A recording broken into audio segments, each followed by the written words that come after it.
আল্লাহর পক্ষ থেকে মুমিনদের জন্য এমন একটি নেয়ামত যা কোন চক্ষু আজও দেখেনি, এমনকি কোন মানুষের পক্ষে কল্পনা করাও সম্ভবে না। সোজা কথায় জান্নাতের তুলনা কেবল জান্নাত, দুনিয়ার কোন কিছুর সাথে তার তুলনা হয় না। এই ভিডিওতে আমরা কোরআনের আলোকে সেই জান্নাতের বর্ণনার ব্যাপারে জানব। কিন্তু তার আগে তোমরা যদি সত্যি আল্লাহকে বিশ্বাস করো বা ভালোবাসো, তাহলে ভিডিওটাতে একটা লাইক দিয়ে চ্যানেলটিকে সাবস্ক্রাইব করে দিন। ভয়াবহ হাসরের ময়দানে যখন মানুষের জীবনের প্রতিটি কর্মের হিসাব নেওয়া হবে, তখন কারো ভাগ্যে জান্নাত নির্ধারিত হবে। এবার কল্পনা করুন আল্লাহর রহমতে আপনি সেই সৌভাগ্যবান মানুষের একজন যাদের জান্নাত নসিব হয়েছে। আপনি দাঁড়িয়ে আছেন জান্নাতের দরজায়, চিরশান্তির সুন্দর জীবন কয়েক কদম দূরেই আপনার জন্য অপেক্ষা করছে। কিন্তু ভেতরে প্রবেশের আগে আপনাকে সম্পূর্ণভাবে পরিশুদ্ধ হতে হবে। আপনার শরীর থেকে দুনিয়ার সব অবশিষ্ট দূর করতে হবে। তখন আপনাকে বিশেষ এক নদীতে স্নান করানো হবে। সেই নদীর জল আপনার সব দুর্বলতা ও ত্রুটি দূর করে ফেলবে। আপনার শরীরের সব লোম অদৃশ্য হয়ে যাবে, দাড়ি, গোঁফ, এমনকি শরীরের অন্যান্য পশমও উধাও হয়ে যাবে। ফলে আপনি হবেন 30 বছরের সুদর্শন মানুষ। কিন্তু এখনো আপনি পুরোপুরি প্রস্তুত নন, আরও কিছু ধাপ বাকি আছে। কিন্তু তার আগে যারা যারা আমার চ্যানেলে প্রথমবার এসেছেন, তারা ভিডিওটা তো একটা লাইক দিয়ে চ্যানেলটিকে সাবস্ক্রাইব করে দিন। আর আপনারা কে কোথা থেকে এই ভিডিওটা দেখছেন সেটা কমেন্ট জানান। এরপর আপনার জন্য প্রস্তুত করা বিশেষ এক ঝর্ণা থেকে আপনি জল পান করবেন।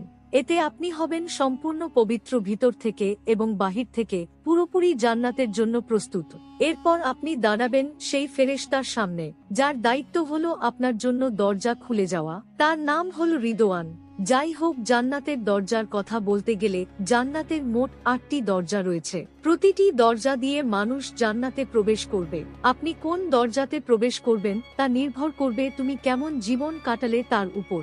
জান্নাতের প্রতিটি দরজার আলাদা আলাদা নাম রয়েছে, তবে সবগুলোর উপরে একই বাক্য লেখা, লা ইলাহা ইল্লাল্লাহু মুহাম্মাদুর রাসূলুল্লাহ।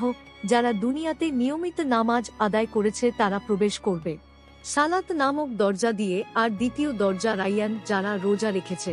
এরপর তোমার জন্য তৃতীয় দরজা হলো সাদাকা দরজা, যারা সব সময় অল্প হলেও দান করেছে, এই দরজা তাদের জন্য। চতুর্থ দরজা হলো জিহাদ দরজা, যারা আল্লাহর পথে সংগ্রাম করেছে তাদের জন্য।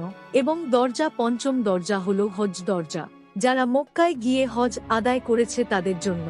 ষষ্ঠ দরজা হলো কাজিমুল গাইস দরজা, যারা সবচেয়ে কঠিন মুহূর্তেও নিজেদের রাগ নিয়ন্ত্রণ করেছে, এই দরজা কেবল তাদের জন্য।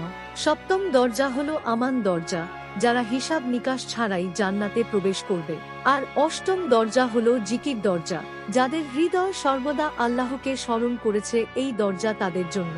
যখন জান্নাতীরা দাঁড়িয়ে থাকবে তাদের নিজ নিজ দরজার সামনে, তখন জান্নাতের দরজা খুলতে শুরু করবে। তখন আপনি অনুভব করবেন এক মৃদু উষ্ণ বাতাস আপনার মুখে লাগছে।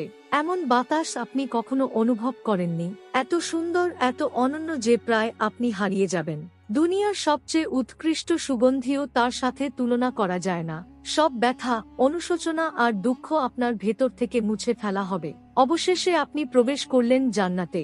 আপনার জন্য সেখানে আছে জীবন যা আর কখনো শেষ হবে না। আপনার জন্য আছে স্বাস্থ্য, ফলে আর কখনো অসুস্থ হবেন না।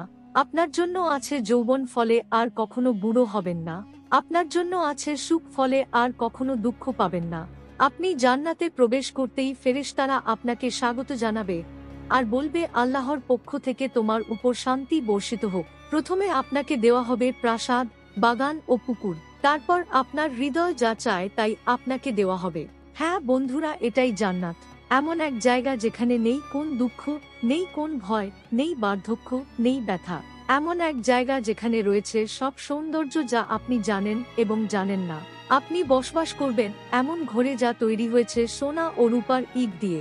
আপনি ফিরে এসেছেন সেই জায়গায় যেখানে আপনার সৃষ্টি হয়েছিল প্রথমবার, যেখানে ফেরেশতারা আপনার সাথে কথা বলবে।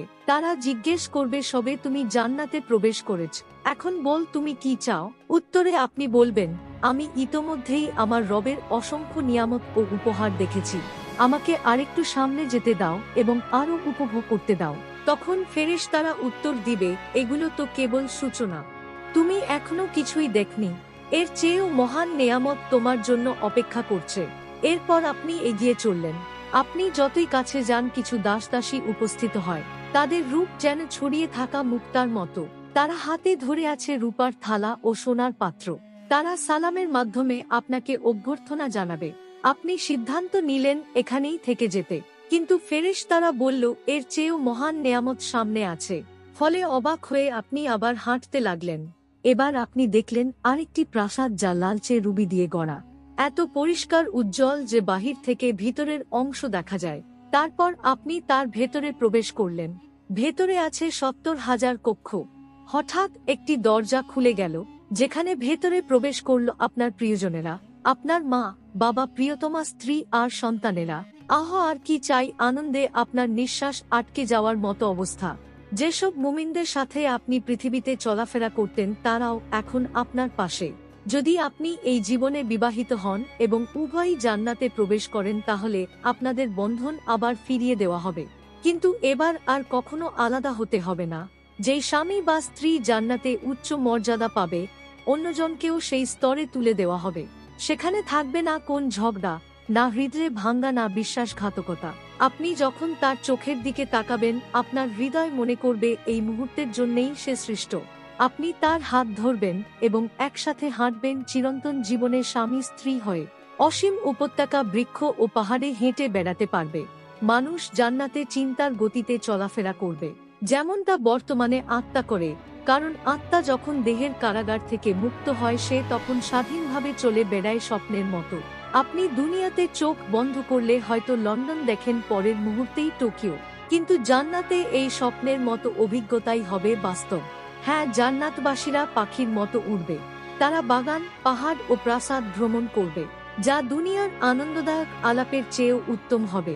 তারা ভোজ আয়োজন করবে, নবীদের সাথে বসবে, সরাসরি সাহাবীদের কাছ থেকে তাদের কাহিনী শুনবে, আউলিয়ার সাথে সাক্ষাৎ করবে এবং উষ্ণ আনন্দঘন কথোপকথনে অংশ নেবে, যা দেবে অফুরন্ত আনন্দ। আর দুনিয়ার সবচেয়ে বড় সমস্যা চিরতরে শেষ হয়ে যাবে।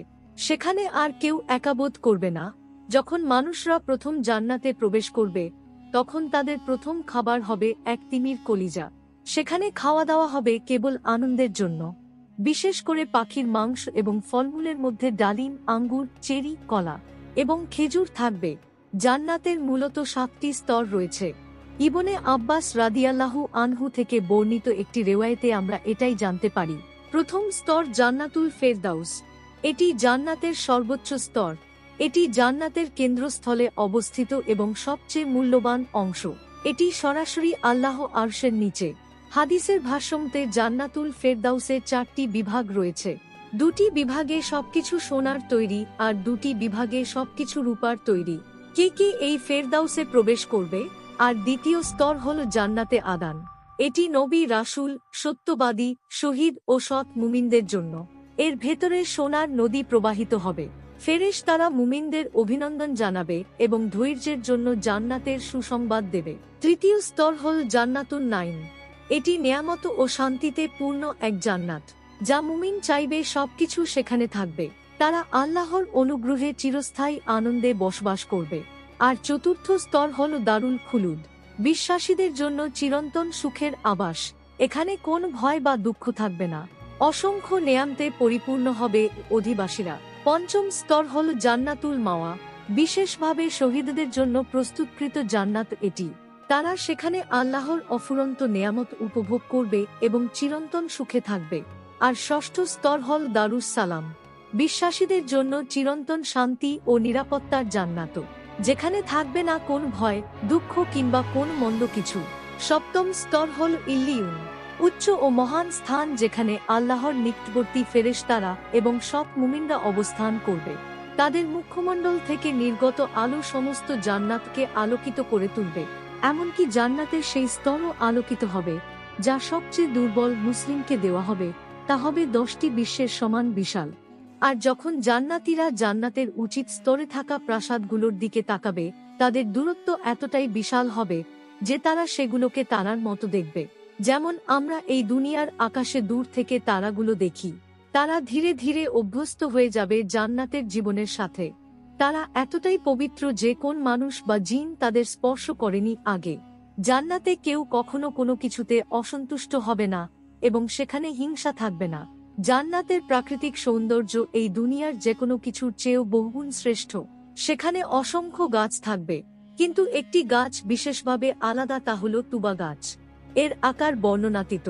যদি একজন অশ্বারোহিত দ্রুতগতিতে দৌড়াত তবু এর কাণ্ড অতিক্রম করতে 100 বছর লেগে যেত। তুবা গাছ এতটাই বিশাল যে এর শাখা প্রশাখা জান্নাতের সব স্তরে পৌঁছায়, প্রতিটি ঘর পর্যন্ত ছড়িয়ে পড়ে, যাতে সবাই এর অনন্ত নেয়ামত ভোগ করতে পারে। জান্নাতের আরেকটি বিস্ময়কর বিষয় হল কাউসার নদী। এটি আমাদের প্রিয় নবীকে বিশেষ উপহার হিসেবে দেয়া হয়েছে। এর পানি দুধের চেয়ে সাদা, মধুর চেয়ে মিষ্টি। এটি প্রবাহিত হয় আল্লাহর আরশের নিচ থেকে। এই নদীর ঘ্রাণ ও স্বাদ আমাদের আজকের কল্পনারও অতীত। এতে আমাদের সৌন্দর্য ও রূপ আরও বেড়ে যাবে, এবং প্রতিবারই আমরা হব আগের চেয়ে অনেক বেশি সুন্দর ও আকর্ষণীয়। জান্নাতের সবচেয়ে সুন্দর দিকগুলোর একটি হলো আমরা দুনিয়ার জীবনকে স্মরণ করব এবং আমাদের প্রিয়জনদের সাথে সময় কাটাবো।